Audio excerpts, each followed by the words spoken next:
JS education online channel पर मैं जितेंद्र सिंह आपका स्वागत करता हूं।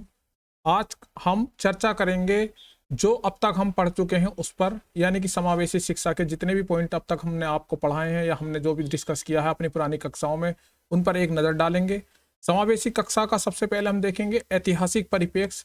ऐतिहासिक परिप्रेक्ष्य क्या है उस पर नज़र डालेंगे। इसमें किस प्रकार के कॉन्सेप्ट आए, मतलब कि समावेशी शिक्षा तक पहुंचने के लिए हमें कौन कौन सी प्रक्रियाओं से गुजरना पड़ा, कौन कौन से उससे पहले प्रावधान थे।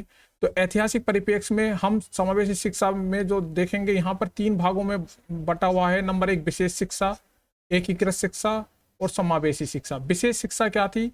विशेष शिक्षा क्या थी? सबसे पहले भारत में जो हमारे सामान्य बालक और विशिष्ट बालक, 2 प्रकार के बालक होते, तो उनमें क्या होता था, सामान्य बालकों के लिए, जो था, सामान्य बालकों के लिए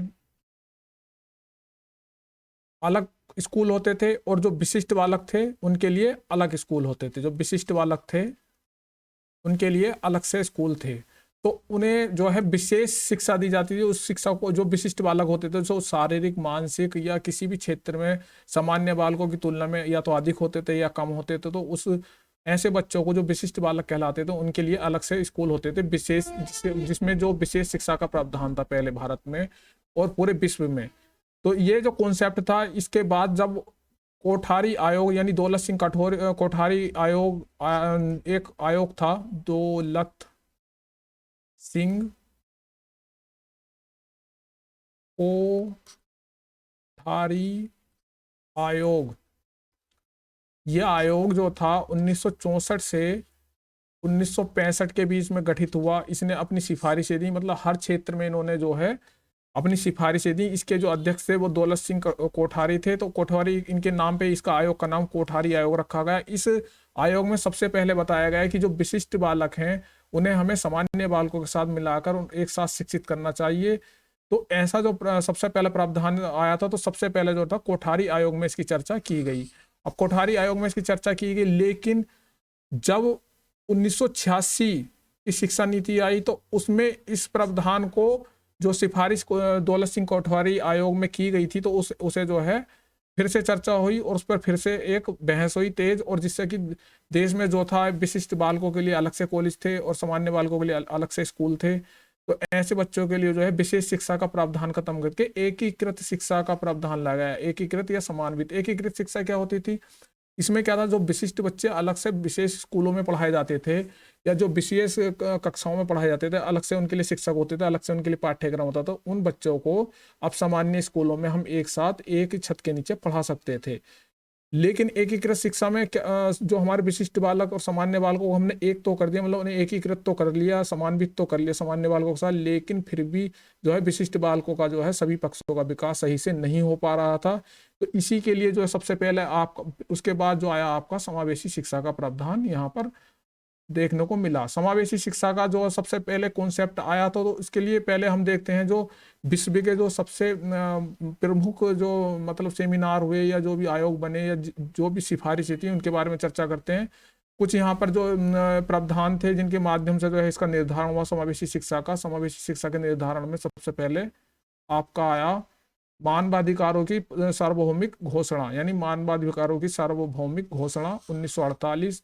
उसके अलावा जो आया विश्व कार्यक्रम क्रियान्वयन 1982 और संयुक्त राष्ट्र संघ द्वारा घोषित बाल अधिकार 1989 और सभी के लिए शिक्षा 1990 और विशेष शिक्षा पर आयोजित 1994। यानी कि इन सब आयोगों के माध्यम से जो भी ये आयोग आए या इन्होंने अपनी जो सिफारिशें दी, तो इसके आधार पे क्या हुआ, समावेशी शिक्षा का जो है निर्धारण हुआ, उसकी जो है नींव पड़ी, उसका जो आधार शुरू हुआ।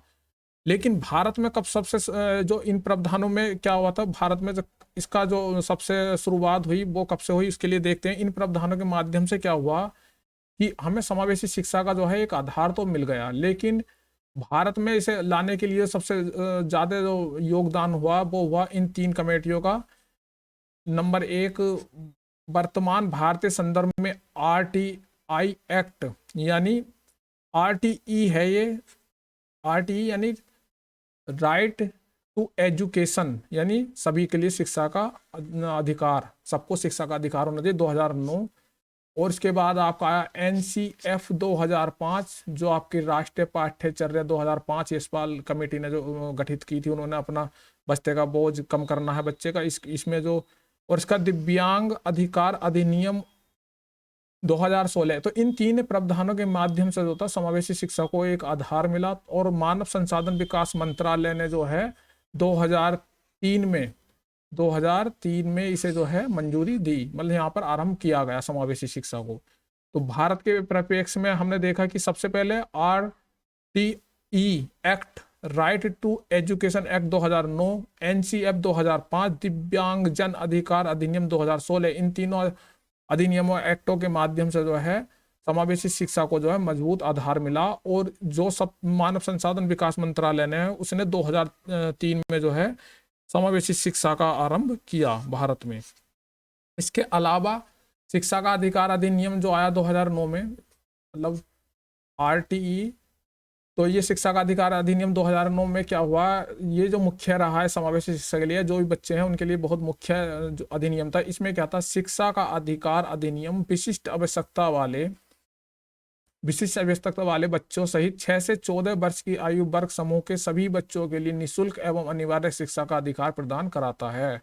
यानी जो विशिष्ट आवश्यकता वाले बच्चे हैं हमारे, और जो बच्चे 6 से 14 वर्ष की आयु के हैं, 6 से 14 वर्ष की आयु के बच्चे हैं, और वो जो है निःशुल्क, उनके लिए निःशुल्क और अनिवार्य शिक्षा का प्रावधान जो है प्राप्त कराता है। यानी ऐसे बच्चों को जो है अधिकार है एक तरीके से इस एक्ट के आने के बाद कि जो है इनकी बच्चों की जो शिक्षा है निःशुल्क होगी और अनिवार्य होगी।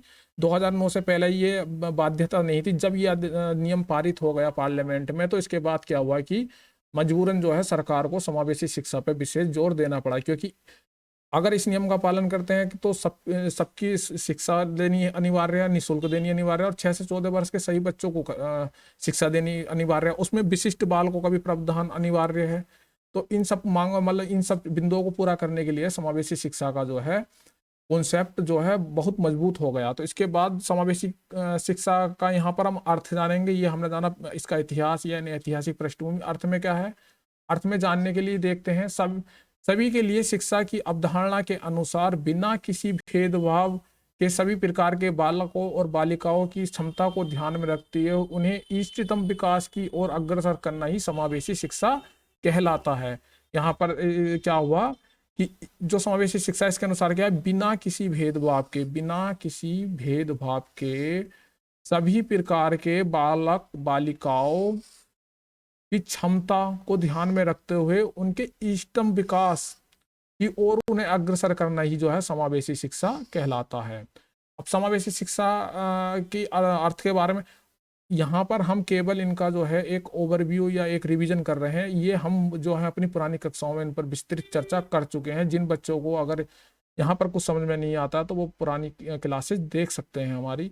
तो समावेशी शिक्षा में जो है क्या कॉन्सेप्ट था, हमने बताया था अपनी पुरानी कक्षा में। समावेशी कक्षा में जो है शिक्षा में जो है सामान्य बालक और विशिष्ट बालक, 2 प्रकार के बालक होते हैं हमारे। उन दोनों बालकों को एक साथ एक ही छत के नीचे एक पाठ्यक्रम एक शिक्षक द्वारा पढ़ाया जाता है, सिखाया जाता है और उनका विकास किया जाता है। यही क्या है, समावेशी शिक्षा है। यानी कि हमारे समाज में 2 प्रकार के बालक होते हैं, एक सामान्य बालक, एक विशिष्ट बालक।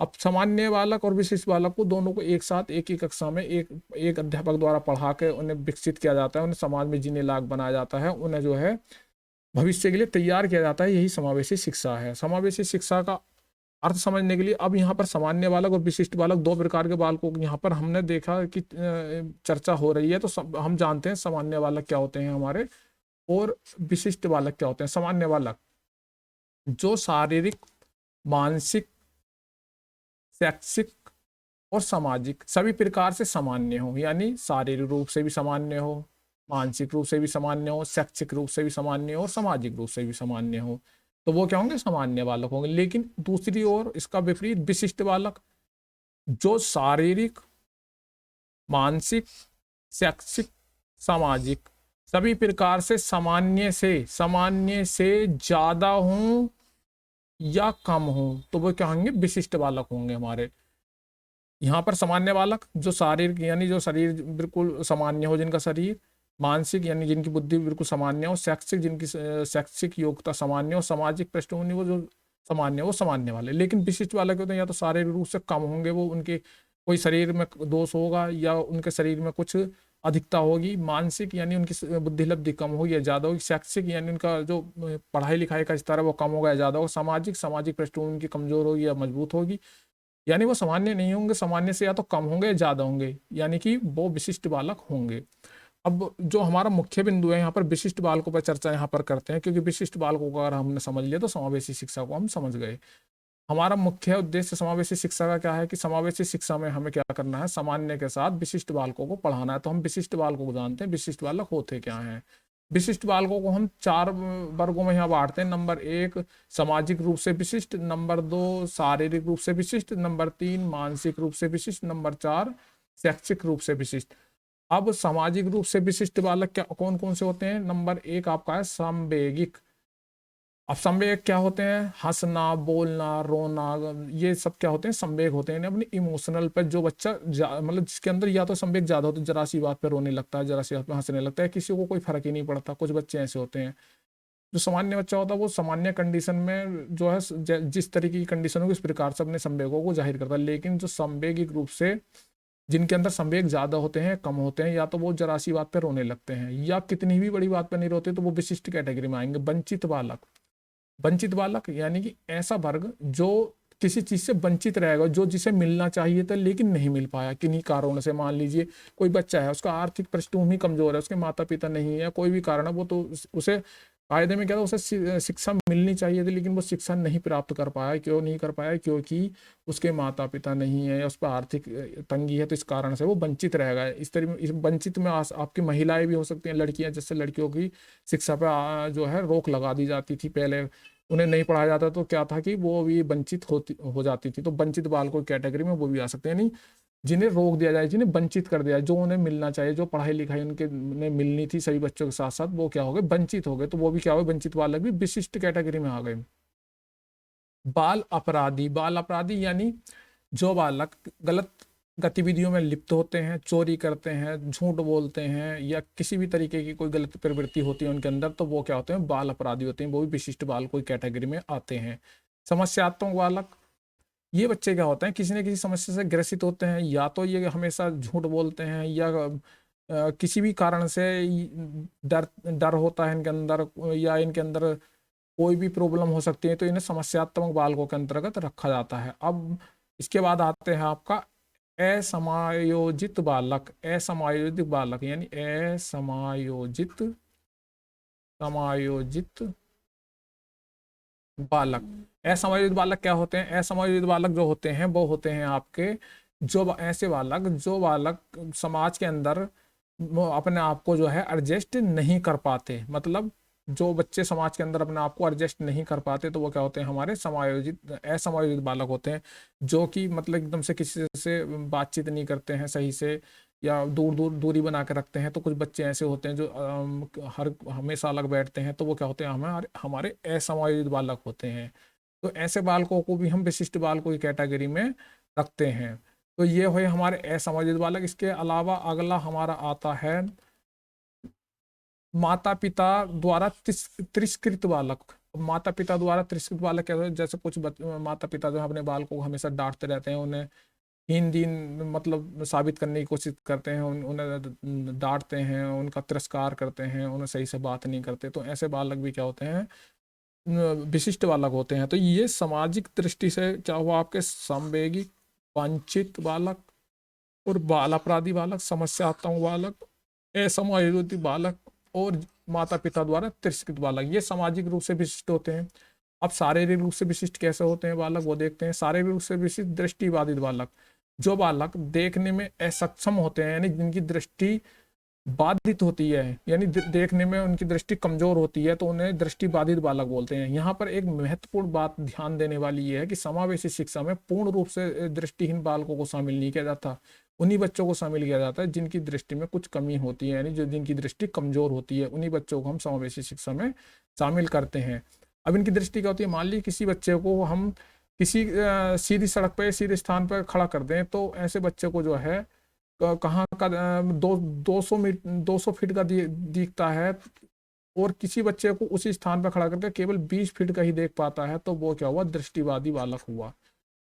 श्रवणबाधित बालक, जो सामान्य सुनने की क्षमता होती है 35 से 40 डीबी तक होती है, यानी डेसिबल डीबी, और इससे ऊपर अगर सुनता है वो आवाज 45 से ऊपर सुनता है तो वो श्रवण बाधित होता है। जो पूर्ण रूप से बाधित होता है वो 90 से 100 के बीच में होता है, 100 डीबी की आवाज उसे जाती है, तो श्रवण बाधित बालक होता है। इन पर हम चर्चा विस्तृत रूप से, इनकी पहचान में, इन्हें हमें किस तरीके से क्लास में एडजस्ट करना है, किस तरीके से पढ़ाना है, पुरानी वीडियो में हम कर चुके हैं। पुरानी क्लास में हमने इनकी एक एक क्लास पूरी, मतलब 30-30 मिनट का एक एक लेक्चर है, वो आप देख सकते हैं।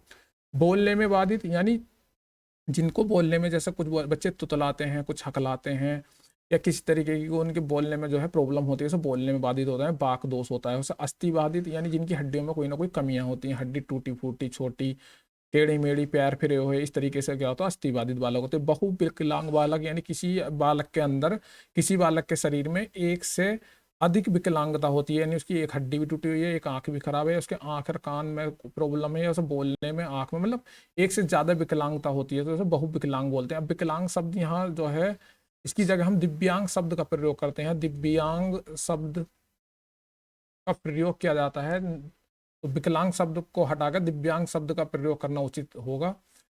तो ये सारे रूप से जो है विशिष्ट होते हैं, यानी जिनकी देखने में प्रॉब्लम है, सिर्फ सुनने में प्रॉब्लम, बोलने में बाद प्रॉब्लम, अस्थि बाधित हो, बहुविकलांग हो, इनकी एक एक क्लास अलग से है, जो आप जाकर आप हमारे प्ले स्टोर में समावेशी शिक्षा की लिस्ट में जाकर आप देख सकते हैं कि इनकी शिक्षा में क्या प्रॉब्लम आती है, इन्हें किस प्रकार से पढ़ाना चाहिए, क्या करना चाहिए। अब विशिष्ट बालकों में अगला प्रकार आता है आपका मानसिक रूप से विशिष्ट बालक। मानसिक रूप से विशिष्ट बालक आपके होते हैं प्रतिभाशाली बालक, सृजनात्मक बालक, मानसिक मंद बालक।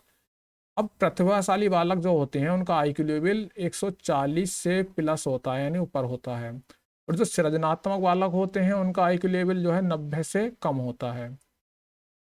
अब सृजनात्मक बालक जो होते हैं, सृजनात्मक बालक जो होते हैं हमारे, वो होते हैं एक तरीके से जो मतलब कि नवीनता में विश्वास करते हैं, नवीनता,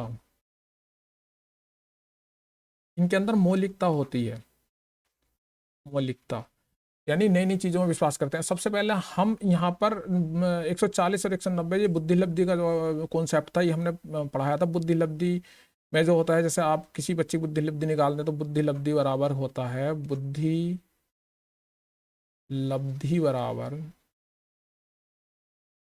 मानसिक आयु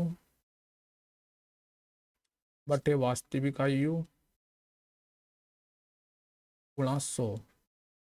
मान लो मानसिक आयु किसी बच्चे की 20 वर्ष है, और उसका जो मतलब वास्तविक आयु है जितनी उसकी उम्र है 10 वर्ष है, तो 10 वर्ष या यहाँ पर हम मान सकते हैं मानसिक आयु जो है उसकी 15 वर्ष मान लीजिए, और वास्तविक आयु 10 वर्ष है, और उसे गुणा से हमें 100 से कर देंगे, तो 10 ढाई 100, उसकी जो आईक्यू हुआ वो हुआ 150, यानी ये बच्चा प्रतिभाशाली हुआ। तो इस तरीके से हम देखते हैं जो सामान्य बालक होते हैं उनकी आईक्यू जो होता है 90 से 110 के बीच में होता है, और जो 90 से कम है वो मंद बालक होते हैं, जो 110 से ऊपर होते हैं वो तीव्र बालक होते हैं, उसके बाद प्रतिभाशाली बालक होते हैं। एक इसकी पूरी सारणी है जो हम पुरानी क्लास में उस पर चर्चा कर चुके थे कि कौन किस श्रेणी में आता है। तो यहाँ पर प्रतिभाशाली बालक 140 प्लस, मंद बुद्धि बालक 90 या 80-85 से जिनकी बुद्धि लब्धि कम होती है वो मंद बुद्धि बालक होते हैं, और सृजनात्मक बालक जिनमें हमेशा कोई नई चीज करने की चाहत होती है, नवीन, मतलब ये सृजनात्मक होते हैं, ये नई नई चीजों का सृजन करते हैं। अब जैसे कि आपने एक मूवी देखी होगी थ्री इडियट में क्या था, आपके आमिर खान जो थे वो बने हुए थे वहां पर रेंचोर, और एक आपके बने हुए थे चतुर। तो चतुर जो था वो प्रतिभाशाली बालक था, जैसे बच्चे को पढ़ाया टीचर ने उस तरीके से जो है बच्चे ने उसे ग्रहण कर लिया, बिल्कुल डिक्टो कॉपी उतार दी टीचर की और किताबों की, और अब वो जो है अपनी जो भी उसे कॉन्सेप्ट बता रहे थे, जो भी सिखा रहे थे, ऐसे बच्चे जो होते हैं गॉड गिफ्टेड होते हैं, जो आसानी से कोई भी चीज़ सीख लेते हैं, एकदम से डिक्टो जो समझाया पढ़ाया उस चीज़ को ग्रहण कर लिया उन्होंने, उसी तरीके से उसे याद कर लिया। तो उस ऐसे बच्चों का जो आईक्यू लेवल होता है उसे 140 होता है, और ऐसे बच्चे जो हैं परीक्षाओं में और हर चीज में सफल तो आसानी से होते रहते हैं और अच्छा प्रदर्शन करते हैं। लेकिन जो सृजनात्मक बालक होते हैं वो होते हैं एक तरीके से नई नई सोच होती है उनके अंदर, एक काम को 10 तरीके से करने की सोचते हैं, ना कि जैसे टीचर ने बताया उसी तरीके से उस काम को करते हैं। तो वो मौलिकता होती है उनमें, नए नए तरीके से उस चीज़ को करते हैं, सृजनात्मक मतलब क्रिएटिविटी होती है उनके अंदर। जैसे कि अब इसका एक उदाहरण और मिलता है यहाँ यहाँ पर। जेपी गिलफोर्ड एक वैज्ञानिक थे जो प्रतिभाशाली बालकों के लिए, उन्होंने बताया कि इनके अंदर जो होता है अपसारी चिंतन होता है, अपसारी चिंतन, अपसारी चिंतन होता है। और यहाँ पर E.L. टोरेंस ने बताया था कि सृजनात्मक बालक जो होता है इनके अंदर जो होता है, सॉरी यहाँ पर अब प्रतिभाशाली बालकों के अंदर जो होता है अभिसारी चिंतन होता है, अभिसारी चिंतन, अभिसारी। और जो सृजनात्मक बालक होते हैं उनके अंदर होता है अपचारी चिंतन, अपसारी। यानी ये जो है अपने दिमाग को, मतलब एक विचार को इस तरीके से 10 तरीके, कोई काम बताया यानी सिखाया या कोई काम आया तो 10 तरीके से कर सकते हैं उस काम को। लेकिन प्रतिभाशाली जो होते हैं ये ग्रहण कर लेते हैं कि ये बात भी सीख ली, ये बात भी सीख ली, मतलब ये जो है जो चीज़ को जैसे प्राप्त करते हैं उसे उसी तरीके से प्राप्त करते हैं। तो ये यहाँ पर प्रतिभाशाली, सृजनात्मक और मंद बालक, मंद बालक वाले जिनका आयु 90 से कम होता है, तो मानसिक रूप से विशिष्ट, तो शैक्षिक रूप से विशिष्ट। अब शैक्षिक रूप से विशिष्ट, शैक्षिक रूप से समृद्ध बालक जो पढ़ने लिखने में तेज होते हैं, शैक्षिक रूप से पिछड़े बालक किसी कारण से शैक्षिक रूप से पिछड़ गए। अब सृजनात्मक बालक भी पिछड़ा बालक हो सकता है, मान लीजिए वो बीमार हो गया किसी भी तरीके से, तो शिक्षा के क्षेत्र में अपने कोर्स में अपने जो भी सीख रहा था उसमें वो पिछड़ सकता है। संप्रेषणवादी बालक, जो बालक अपनी बात को सही से नहीं समझा पाते। सीखने निरोग्य बालक, जो बालक किसी भी चीज़ को आसानी से नहीं सीख पाते हैं, सीखने में सक्षम होते हैं। इन पर हम विस्तृत चर्चा कर सकते हैं। तो ये हमारे सारे जो जितने भी हैं ये क्या होते हैं, हमारे विशिष्ट बालक तो होते हैं। और ये जो विशिष्ट बालक हैं, ये इतने सारे विशिष्ट बालकों को जो है हम जब सामान्य बालकों के साथ, सामान्य बालकों के साथ, सामान्य बालकों के साथ पढ़ाते हैं एक कक्षा में एक अध्यापक द्वारा, तो यही क्या होती है, हमारी समावेशी शिक्षा होती है, समावेशी शिक्षा। तो समावेशी शिक्षा के बारे में हमने यहाँ पर जाना, सामान्य और विशिष्ट बाल को एक कक्षा में एक साथ पढ़ाते हैं, लिखाते हैं और उनका विकास करते हैं, समावेशी शिक्षा कहलाती है। अब आ गया समावेशी शिक्षा के उद्देश्य। समावेशी शिक्षा का पहला उद्देश्य है बालक के विकास के लिए सहायक वातावरण उपलब्ध कराना, यानी उसका बालक का विकास करना है तो उसका सहायक वातावरण उपलब्ध कराना।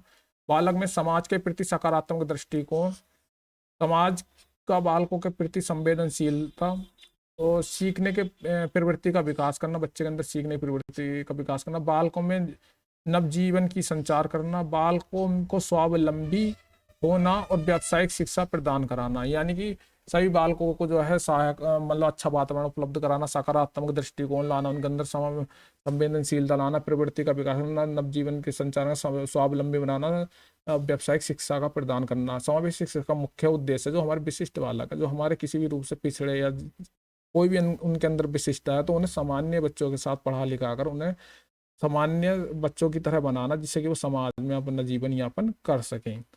ये समावेशी शिक्षा के उद्देश्य थे। समावेशी शिक्षा की विशेषताएं यहाँ पर हम एक बार इन्हें पढ़ सकते हैं, इन पर नजर डाल सकते हैं। समावेशी शिक्षा समानता का सिद्धांत पर आधारित है, यानी समानता का सिद्धांत, सबके लिए सब, सबका साथ सबका विकास, जैसे कि हमारे प्रधानमंत्री मोदी जी भी कहते हैं, यानी सब बच्चों के लिए सब सुविधाएं होनी चाहिए, सबके लिए सब तरीके की शिक्षा होनी चाहिए। समावेशी शिक्षा में सभी बच्चों को व्यक्तिगत विशेषताओं का ध्यान, यानी उनके व्यक्तिगत विशेषताओं को ध्यान रखते हुए सामान्य कक्षा में अनुभव प्रदान कराना इसकी विशेषता है।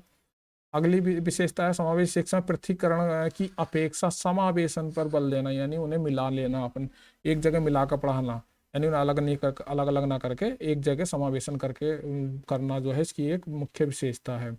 इसके बाद जो है अगली विशेषता है समावेशी शिक्षा जीवन के सभी क्षेत्रों में सभी प्रकार के बालकों को एक सामान्य दृष्टिकोण से देखती है। एक सामान्य दृष्टिकोण, यहाँ पर मुख्य बात क्या है आपकी, एक सामान्य दृष्टिकोण से यहाँ पर समावेशी शिक्षा देखती है। तो ये इन पर हम यहाँ पर चर्चा कर रहे हैं, ये है इनकी विशेषताएं।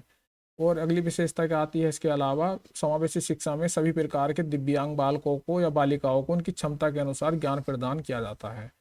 जो दिव्यांग बालक है उनकी क्षमता के अनुसार उनको ज्ञान दिया जाता है। ये समावेशी शिक्षा की विशेषताएं हैं। कभी कभी प्रश्न पूछे गए हैं इस तरीके के कि समावेशी शिक्षा की विशेषता बताइए, शैक्षिक समावेशन की आवश्यकता क्यों पड़ी, इसका जो मुख्य कारण था या क्यों इसकी जरूरत पड़ी। तो सबसे पहले सभी बच्चों को साथ पढ़ाने का अधिकार, जो हमारा सभी बच्चों को साथ पढ़ाने का अधिकार है।